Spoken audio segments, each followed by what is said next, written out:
ఏంటి దెబ్బలు తగిలినాయి నీకు? కొట్టేశారు నిన్ను. అరుస్తూ ఉంటే కొట్టరా? అరుస్తూ ఉంటే కొట్టరా?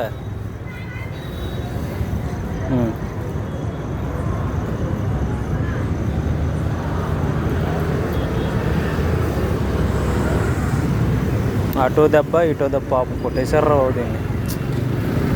నైట్లో అంతా రోడ్ల మీద ఉంటాయి.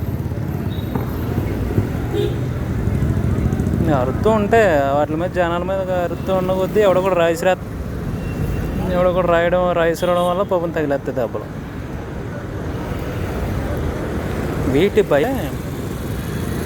భయం ఏంటంటే ఎవడైనా బండికి ఇచ్చేస్తున్నాడేమో అంటే పక్క నుండి బండి వెళ్తుంది కదా, ఆ బండి వెళ్ళడం వల్ల వీటికి భయం వచ్చేస్తుంది. అందుకే అరుస్తాయంటే ఆ కారు వెనకాల వెళ్ళి ఆ బండి వెనకాల వెళ్ళి ఆ బండి సౌండ్ ఏదైనా సౌండ్ చేసినా వాటి వెనకాల వెళ్తుంటాయి. ఇదో హ్యాపీనెస్ వీటికి ఇట్లా ఇలా చేస్తుంటాయి. అమ్మ గురించి వెయిటింగ్. అదిగో వద్దు, అలాగే వద్దు. రాయిసిరేస్తారు నీ మీదకి నా మీదకి రాయిసిరేస్తారు.